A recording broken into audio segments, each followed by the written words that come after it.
Lebanon hosts nearly 500,000 Palestinian refugees, most of whom have no citizenship and live in legal and social limbo. Unlike Palestinian communities in other countries, these refugees are effectively stateless, and their identity is shaped not only by displacement but also by a lack of civil rights. My research explored how objects, both artefact and document, held by these communities serve as vessels of memory, heritage and resistance, and investigated their cultural agency within the broader Palestinian struggle. The project sought to answer a central question: what role do physical objects play in preserving Palestinian identity and culture among refugees in Lebanon? Key research questions included: what type of objects are held by Palestinian communities in South Lebanon? How are these objects collected, curated or passed down? Are objects used as a form of resistance or assertion of identity? And how does Palestinian culture in Lebanon differ from the surrounding Lebanese context? And what is the role of technology in preserving and sharing Palestinian heritage? This was a contemporary archaeology and material culture project drawing from archaeology, anthropology and material cultural study theories. The research was conducted in and around several key Palestinian locations in South Lebanon: Shatila Camp, Beirut; Ain el-Hilwa Camp in Saida, Mashouk Settlement in Sur, and additional participants were included from smaller settlements. The focus was not on the monetary value of items, but their symbolic and significance culturally, particularly those connected to the 1948 Nakba, when many Palestinians fled their homeland. Working between 2019 and 2022, COVID-19 and Lebanon's economic instability restricted the number of participants, but the material collected offered detailed and rich qualitative data. Palestine has been a contested land for millennia, ruled by successive empires including the Egyptians, Assyrians, Persians, Romans, Ottomans, and eventually colonised by the British. The colonial redrawing of borders between 1919 and 1924 by Britain and France disregarded local identities and laid the groundwork for conflict. The creation of Israel in 1948 led to the forced displacement of approximately 750,000 Palestinians, an event known as al-Nakba, the catastrophe. These new hard borders were unlike earlier flexible boundaries and have since permanently altered the lives of millions of Palestinians, many of whom still live in refugee camps, who are stateless and live without the right to return.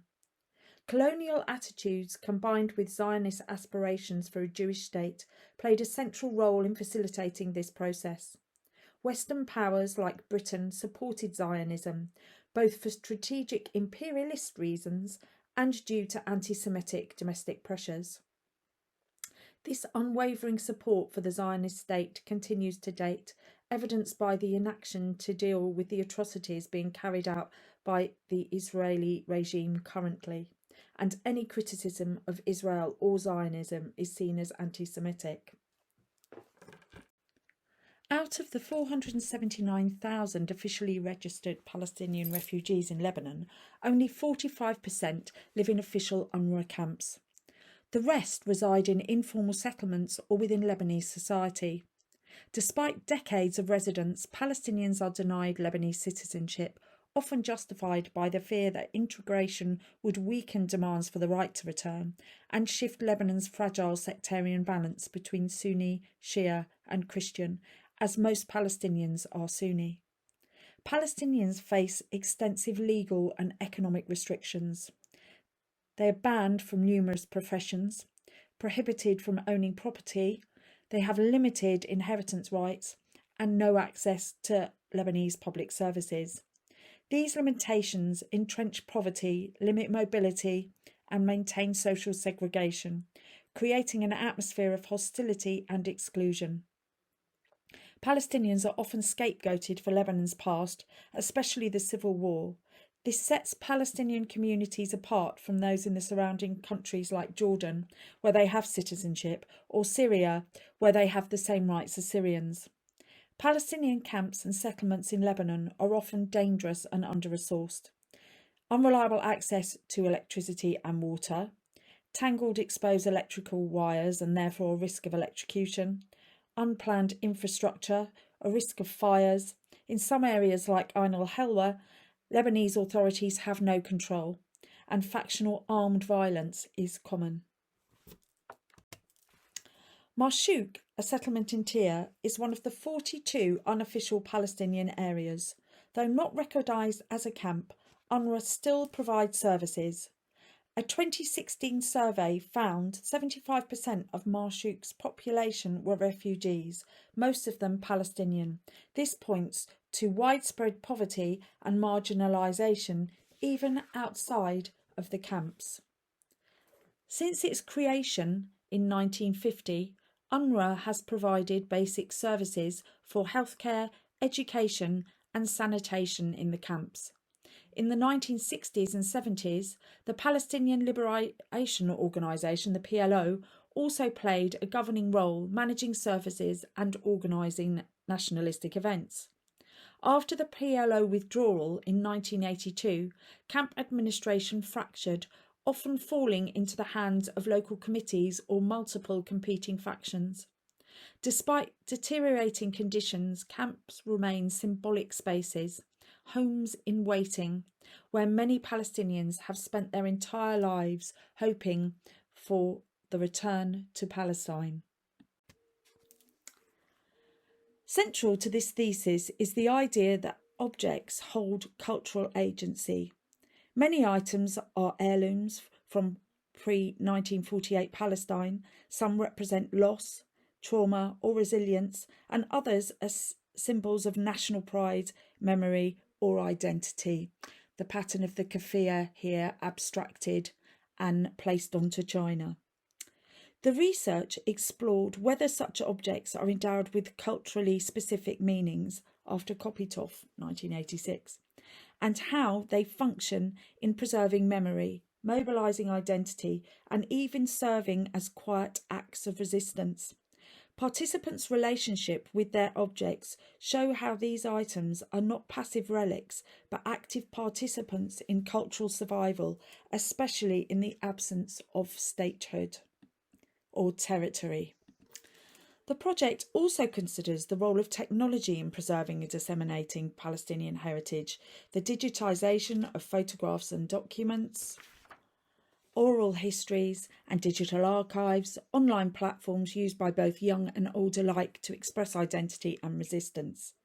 Technology offers opportunities for cross-generational storytelling and a means of cultural preservation throughout the diaspora. Despite decades of hardship, Palestinians in Lebanon maintain a strong sense of identity and resilience. Their material culture serves as a powerful anchor to heritage, memory and justice, passed on in a silent protest against displacement and erasure. This project depicts a nuanced portrait of these communities, grounded not in abstract political theory, but in the lived experience of everyday objects.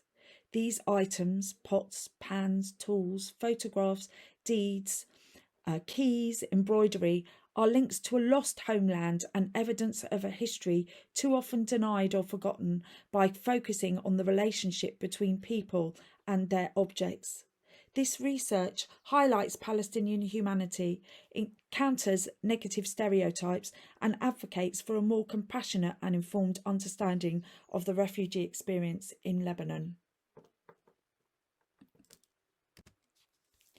My research looked at how objects, often mundane, have a central role in shaping, sustaining and transmitting Palestinian identity, history and heritage among displaced communities in South Lebanon.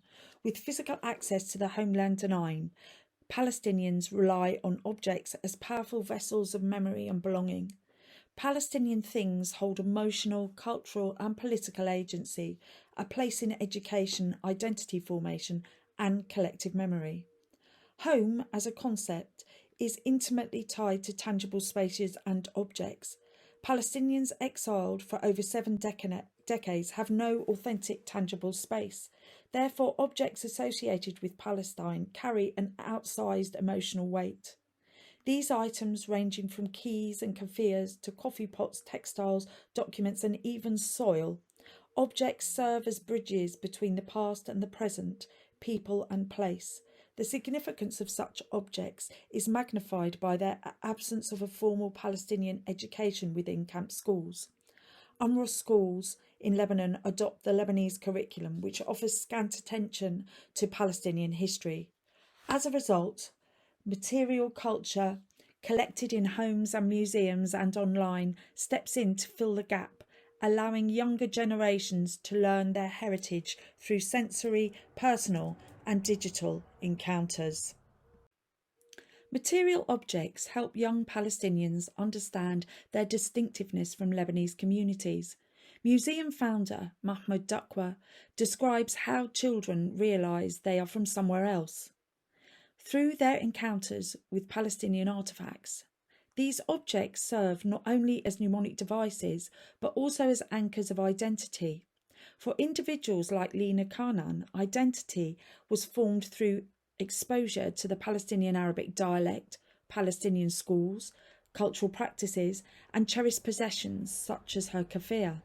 Material culture is not merely representational, it is constitutive, forming an atmosphere of Palestinianism, a term invoked by Rosemary Said to describe the experiential environment that fosters national consciousness. The act of collecting is widespread and multi-generational. Every household visited during fieldwork contained objects tied to Palestine, items passed down, rescued, or acquired more recently that carry symbolic resonance. The collections range from original items brought out of Palestine in 1948, like Summer Salem's grandfather's lamp, to newer artefacts such as coffee sets made in Palestine in the 1980s. These collections are not passive displays, but rather dynamic archives of memory, ritual and identity. Some are arranged in shrine-like assemblages in public areas of homes, functioning as miniature museums and points of communal gathering. Two museums feature prominently: the Palestine Museum and Public Library at Moshouk and the Memory Museum at Shatila. Mahmoud Dakwa's Moshouk collection, established with personal funds, holds over 3,000 artefacts and as many documents. Curated around strict criteria, items must have been made in, used in, or passed through Palestine before 1948. The collection includes domestic tools, embroidered clothing, talisman, and books. Mahmoud describes each object as a bridge between generations, intended to educate visitors and sustain cultural memory until the anticipated return to Palestine. The museum was kept open through war and hardship and is now managed by the community volunteers following Mahmoud's death in 2021. In contrast, the Memory Museum at Shatila, curated by Dr. Mohammed Al-Khatib, focuses on domestic and personal items, particularly those related to women's lives. The museum also preserves items from the camp's own history, including a chilling axe said to have been used in the 1982 Shabra and Shatila massacre. This object becomes a material witness to violence. The museum memorialising not only the Nakba, but also the suffering endured in exile. Through objects, the museum challenges the Zionist narrative of a land without people by asserting Palestinian existence through tangible proof. Personal collections further underscore the emotional depth of Palestinian material culture. Raja al-Majub's fierce attachment to his family's Palestinian coffee pots and his insistence on displaying them prominently illustrate how these items serve as embodiments of heritage. Stories of loss are also present, many participants lamenting the disappearance of family objects during subsequent conflicts, reinforcing the precariousness of material memory.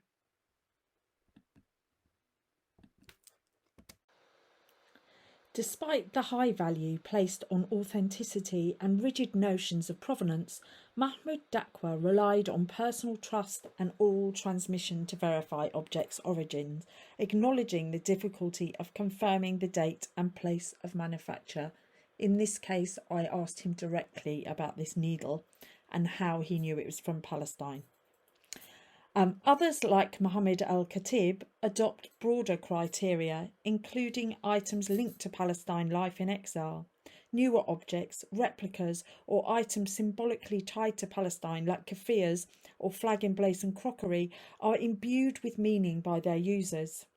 The concept of Palestine value is proposed, a subjective authenticity assigned based on emotional and cultural resonance rather than age or origin.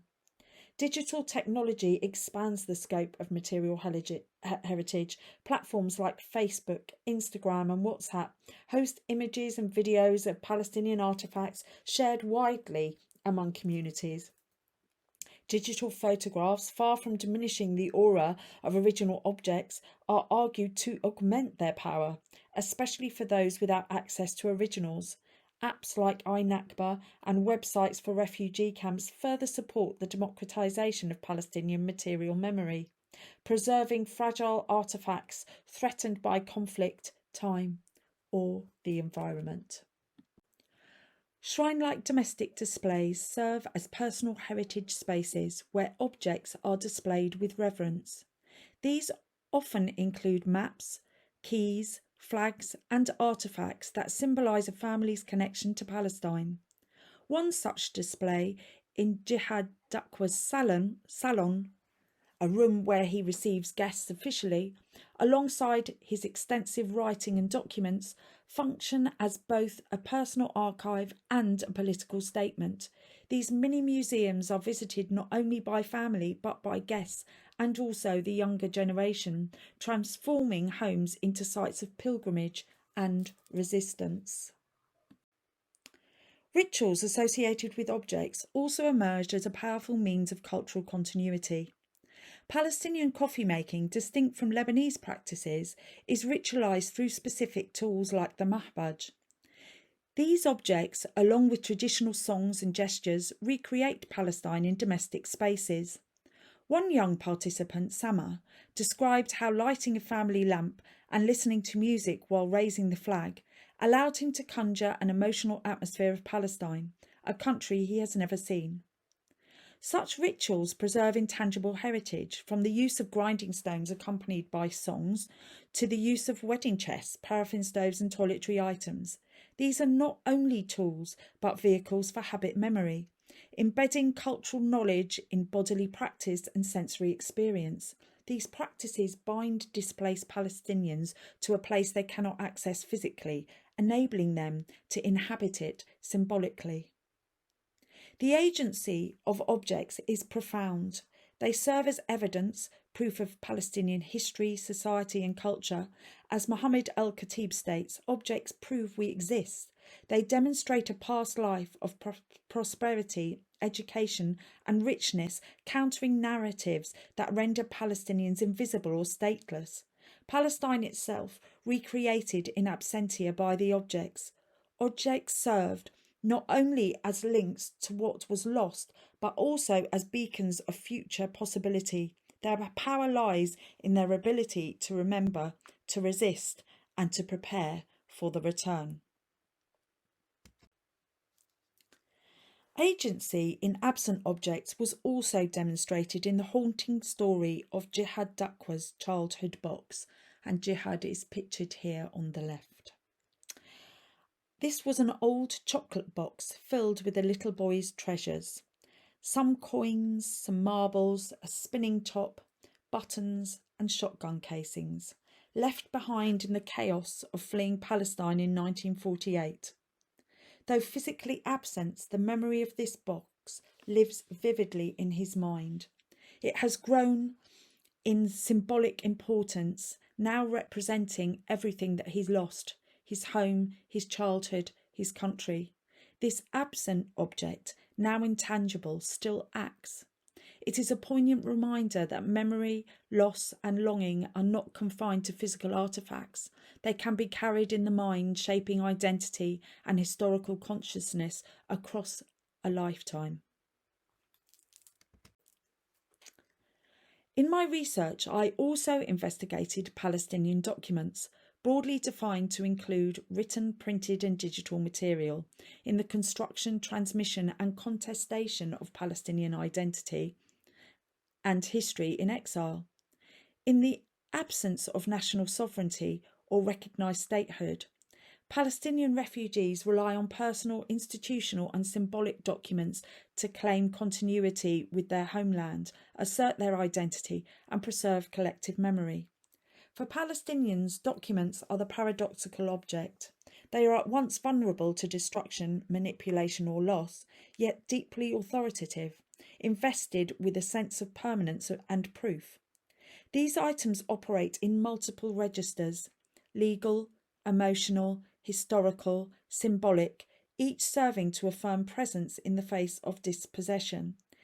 This is especially urgent in Lebanon, where Palestinians remain stateless, denied citizenship, and subject to the significant restrictions that I mentioned earlier.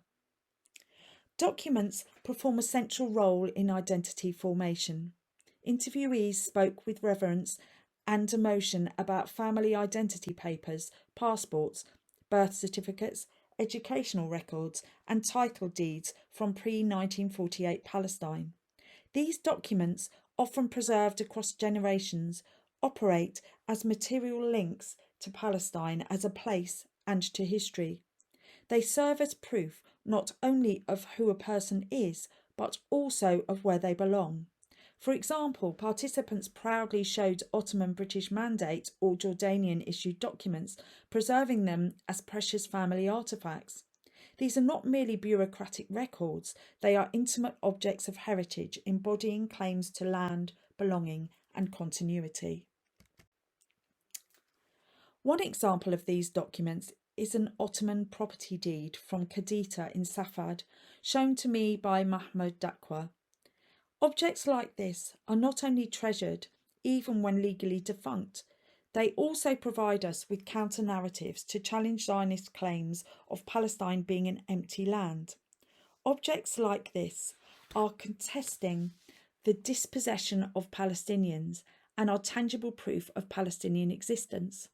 Ottoman and British documents cherished because of the colonial power that they once represented, in the hope that they can be powerful once again. Palestinians view them not just as past records, but as promissory notes for the future, for return. Another example of the complex and layered meanings of Palestinian documents are UNRWA registration cards, colloquially known as the ration card. While originally designed to manage aid, the card has acquired immense symbolic and practical weight. It is often considered the most fundamental document in a Palestinian refugee's possession, functioning as a surrogate form of citizenship. It proves one's refugee status, access to services, and familiar connection to Palestine. As such, it is simultaneously a mark of exclusion and a badge of identity, representing a paradoxical form of recognition within statelessness. Documents carry emotional significance. They trigger memory and longing, often becoming the focal point for family stories. Interviewees described how the act of showing documents to their children was a part of their education in being Palestinian. One woman recalled her grandfather's meticulous preservation of a letter from a British officer. Another participant kept his father's school certificate framed on the wall, lighting candles near it each year on the anniversary of his death. These documents ground personal histories within broader collective narratives of the Nakba, resistance and continuity. They keep Palestine alive. Even official documents are not cold bureaucratic objects, but living artefacts. They are touched, read, passed on, displayed. They elicit tears, pride, anger and longing. These stories highlight the material spirituality of documents in Palestinian life, their ability to inhabit both memory and mourning, absence and present. Missing documents were also a recurrent theme, their absence generating profound anxiety and exclusion. Statelessness is not merely a legal condition, but a lived experience marked by bureaucratic precarity. Participants encountered challenges renewing papers, proving identity, or travelling beyond Lebanon. Palestinians here have no passport, but have to apply for a travel document if they wish to leave Lebanon. Some Palestinians possess no birth certificates or national documents at all. Others describe the heartbreak of losing precious family documents in bombings or house demolitions. The absence of documentation threatens erasure not just from history but from systems of recognition and belonging. Documents, while appearing neutral, are far from it. They are often produced within structures of power, whether that be from past empires, ruling powers or present governments. For instance, Lebanese issued ID cards for Palestinians are marked in ways that visibly differentiate them from Lebanese citizens, reinforcing Palestinian exclusion. The irony is striking. While Palestinians are saturated with forms of documentation, ration cards, travel documents, ID cards, none confer full rights. This surfeit of documentation marks a fundamental absence, the lack of legal and national status. As such, documents become both tools of control and sites of resistance. Palestinians in exile in Lebanon and the wider diaspora have taken up the task of recording their own histories, kept in community or personal archives, collections of personal and official documents, archives that resist the official silence surrounding Palestinian narratives. They offer alternative ways of remembering, challenging Zionist rhetoric or false narratives of an uninhabited, empty space that was abandoned. Many participants are involved in community-led initiatives to preserve any documents relating to Palestine. Books, documents, photos and stories. Small museums, digital platforms and private collections serve as repositories of refugee history. For example, the Memory Museum at Shatila and the Mashuk Museum both contain extensive document archives. These initiatives stem from a recognition that no one else will preserve Palestinian history, least of all the host state or international community. The preservation of documents is thus a form of self-authorship and of resistance, a refusal to be forgotten. Digital documentation has emerged as a recent development in this terrain.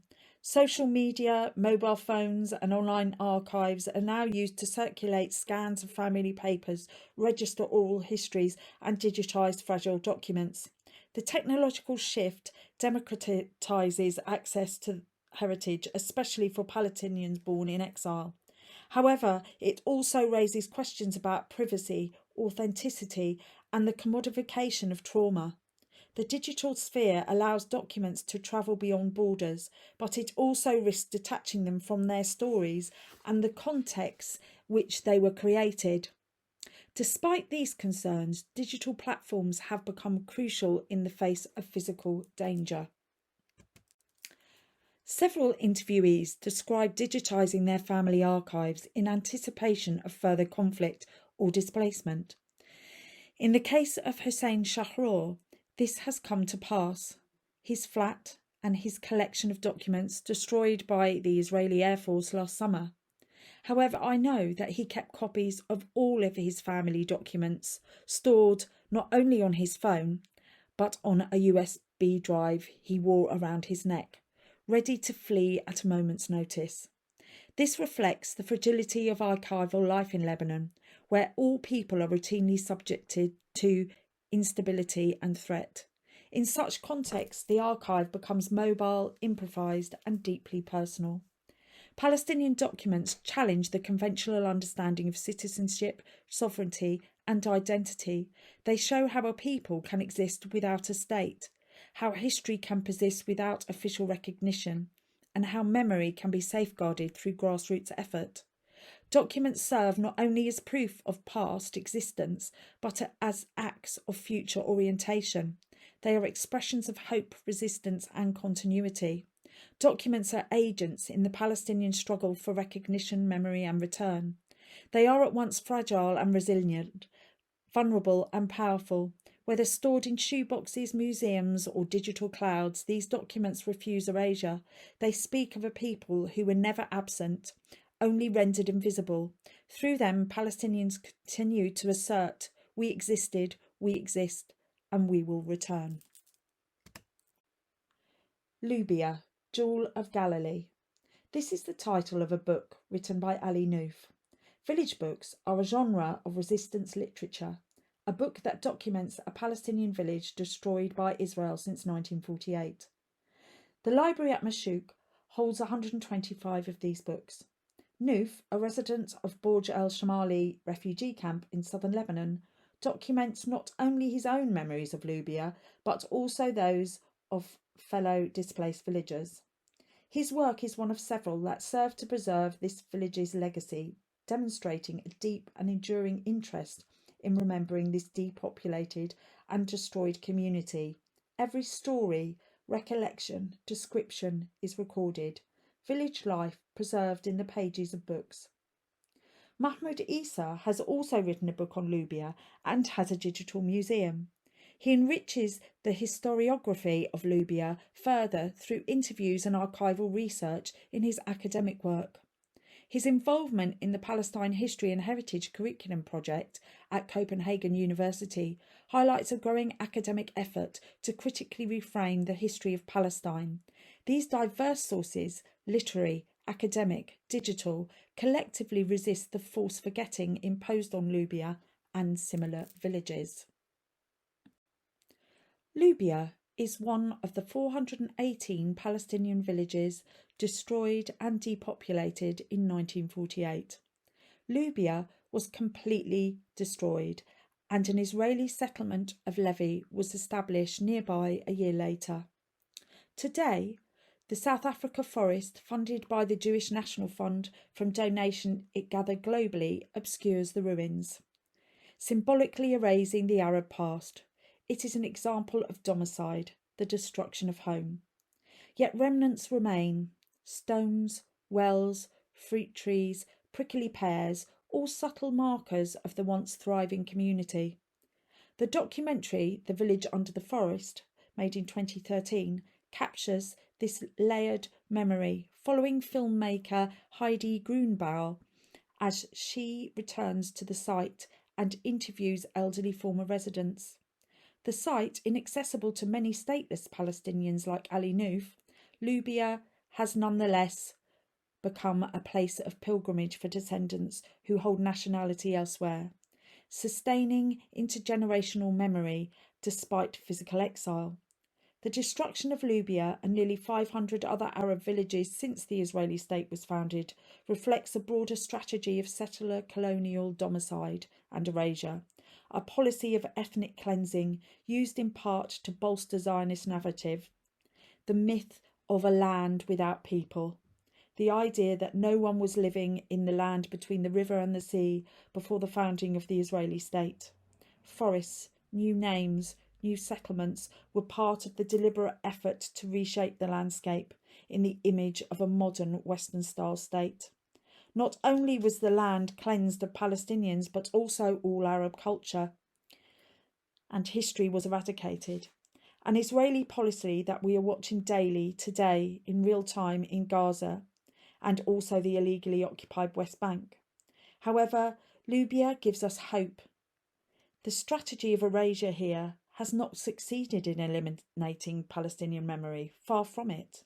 Lubia lives on through books, through films, maps and websites. The village books and other volumes, such as the Atlas of Palestine and All That Remains, ensure that all of these Palestinian places live on permanently preserved despite their material destruction. The very act of documenting and commemorating these places challenges their erasure, immortalising them, making them unforgotten. We can apply Susan Kuchler's theory that material destruction cannot erase emotional resonance. Rather, trauma anchors memory more deeply. Palestinians continue to mourn and remember their destroyed villages, not as forgotten ruins, but as living parts of a collective identity. Through pilgrimage, preservation and storytelling, these communities assert their right to memory and ultimately to justice. The key. The key, once a functional item used to lock the doors of Palestinian homes in 1948 as they were left for what their owners believed would be a couple of weeks. 77 years later, those keys still have not been used. The objects have since undergone a profound transformation from simple key into a totemic object of collective memory, identity, and political resistance. Despite its visibility in the global media, being often featured in photographs, protest art, and commemorations, I found relatively few physical keys during my fieldwork. Instead, participants more often preserved property deeds and documents, echoing Mahmoud Dakwa's assertion that while keys interest international observers, documents more accurately preserve daily life and loss. Still, the key's symbolic value remains unmatched. It serves as a visual shorthand for the Nakba, the loss of homeland and enduring claims to return. Many participants had lost their family keys due to subsequent displacements, civil war or Israeli military raids. Jihad Dakwa still keeps his family front door key, last used in 1948. Too precious to display publicly, it is stored carefully in a drawer, wrapped in a cloth alongside other treasured artefacts. For Jihad, the key embodies both personal memory of his home that he left as a child and national symbolism, a material trace of home and a witness to rupture. In his words, everything we carried with us is like a part of my body, like the blood in my veins. And this is particularly pertinent for the key. Used to keep your home safe, in readiness for your return, it symbolises home. The key's emotional resonance is further reflected in literature, such as Ghassan Kanafani's story, in which the protagonist is viscerally affected by the key's removal from the wall. The absence of the object renders the space incomplete, an echo of broader Palestinian displacement. In contrast, Jihad's decision to conceal rather than display his key suggests a deeply reverent, almost sacred attitude. The key is not for public performance, but for private mourning and meaning. Across refugee camps, museums, and protest art, the key recurs as a multivalent symbol. It appears in the Marshoot Museum, the Memory Museum in Shatila, in graffiti, film, political posters and sculpture. It is worn as a pin, waved in protest and reimagined by artists such as Nasser Falafel. One of the most powerful manifestations is the 10-metre key atop of the Ida refugee camp gate, emblazoned with the words, "Not for sale." A monumental assertion of return and ownership, the key has become more than a mnemonic device. It now functions as a material articulation of the right to return, a legal claim and a declaration of Palestinian presence. Its global recognisability as a household object bridges cultural gaps, allowing even outsiders to grasp, however faintly, the enormity of Palestinian loss. As Robert Fisk poignantly wrote, keys are the final, fateful, terrible, last turning in the lock of those doors, encapsulating both the trauma and hope embedded in these items. Ultimately, the key has moved beyond its utilitarian origins. It now carries a biography of transformation, from door opener to political icon. It is a vessel of heritage, a protest symbol, and a transmitter of generational memory. In its simplicity and durability, the key continues to unlock not just memories, but the ongoing narrative of Palestinian exile, identity, and the unyielding demand for justice and return. In conclusion, this research explored how Palestinian refugees in Lebanon, dispossessed, stateless and marginalised, sustain cultural continuity and assert political identity through the medium of material culture. Across households, museums and refugee camps, physical objects, both artefacts and documents, function not merely as nostalgic remnants of a lost homeland, but as active participants in the resistance to erasure. In a context where Palestinians are denied citizenship, property rights, and the right to return, objects become forms of cultural citizenship. From family heirlooms and embroidered garments to ration cards and property deeds, these items fill alternative archives. Intimate, affective, and often fragile, they preserve not only histories but also hopes. This study has demonstrated that Palestinian material culture carries remarkable cultural agency. It educates the young, comforts the displaced, and stands in opposition to narratives that seek to deny Palestinian presence and existence. It proves that Palestinians were educated, wealthy, proud, and successful, challenging negative stereotypes of the worthless, impoverished terrorist. In the absence of a state, these objects are proxies for territory, identity, and continuity. They allow Palestinians to constitute a politics of presence, a refusal to be forgotten or rendered invisible.